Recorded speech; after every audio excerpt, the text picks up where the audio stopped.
Hi everyone, this is a short video about factoring out the GCF, or the greatest common factor of a polynomial. First, maybe we should look at numbers and make sure that we understand what we're talking about when we say GCF. So let's look at two numbers like 12 and 28. And I want to know the factor the largest factor that both 12 and 28 share. So for example, 12 factors out to like 2 times 6 and 3 times 4, right? 28 factors out to 2 times 14 and 4 times 7. And so you could say that 2 was possibly the greatest common factor. It's a factor, but it's not the largest factor that both 12 and 28 share. That would be 4, right? So 4 is the greatest common factor. So that might seem pretty familiar to you, right? Greatest common factor.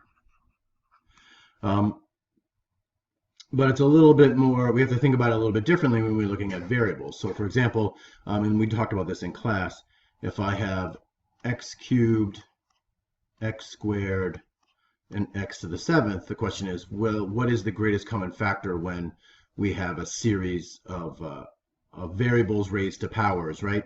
And what we learned in class was that, so for example, if I write out x to the 3rd power as this, x to the 2nd power is this, x to the 7th power is this,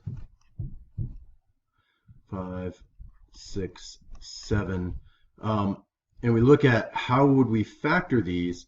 One of the things that we note, right, is that I have an x squared here, I have an x squared here, and I have an x squared here. And if I wrote these in factored form, this would be x squared times x, this would be x squared times 1, this would be x squared times x to the 5th, right? So all of these have an x squared as a common factor. So the GCF for x cubed, x squared, and x to the 7th is x squared. And what we determined in class after looking at several examples was that the smallest power is your GCF for a variable. So putting this together, if we want to find the greatest common factor for 12x to the 4th and 28x to the 6th, we first look at the numbers 12 and 28, and the GCF for 12 and 28 we already determined was 4, and then we look at the variables x to the 4th and x to the 6th, and we identify what the GCF is there. So the GCF for both 12x to the 4th and 28x to the 6th is 4x to the 4th. Now if I want to write each of these in factored form, if I do 4x to the 4th, we need to ask ourselves, well, what would I multiply 4x to the 4th by to get 12x to the 4th? And I would multiply by 3, right? Because 3 times 4 is 12. X to the 4th is already x to the 4th. I don't need to multiply by anything. But 28x to the 6th, I would multiply 4x to the 4th times 4 times 7 is 28. X to the 4th times x squared is x to the 6th. So that's how we would write these in factored form. And then here's our greatest common factor here. Okay. So suppose we're given a polynomial expression like 16x to the 3rd plus 14x to the 2nd. And I want to factor out the greatest common factor. I want to write this in factored form. I want to write this in such a way that it looks like it's multiplication. So first I need to find the GCF. Well, the GCF for 16 and 14 is 2. The GCF for x squared, x cubed, and x squared is x squared. So now we're going to use the distributive property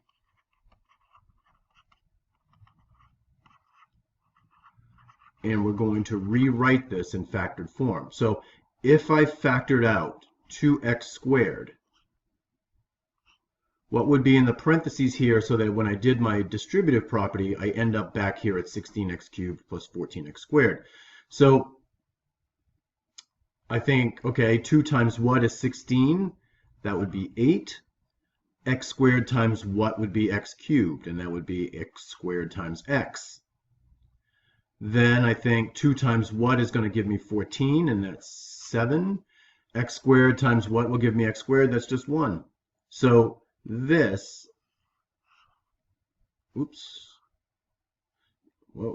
this is our factored form, 2x squared times 8x plus 7. Let's see another example of that. Suppose we have 8x cubed plus 6x squared plus 4x. How about that? The greatest common factor for 8, 6, and 4. So if we're looking at GCF, 8, 6, and 4 is 2. The greatest common factor for the variable x is just x, because that's x to the 1 power. That's the lowest power. So if I want to write this in factored form, this is what we would do. We put the GCF here up front, and then in parentheses we want to put everything so that we can get back to the original. So 2 times what would be 8, x times what would be x cubed, and that would be 4x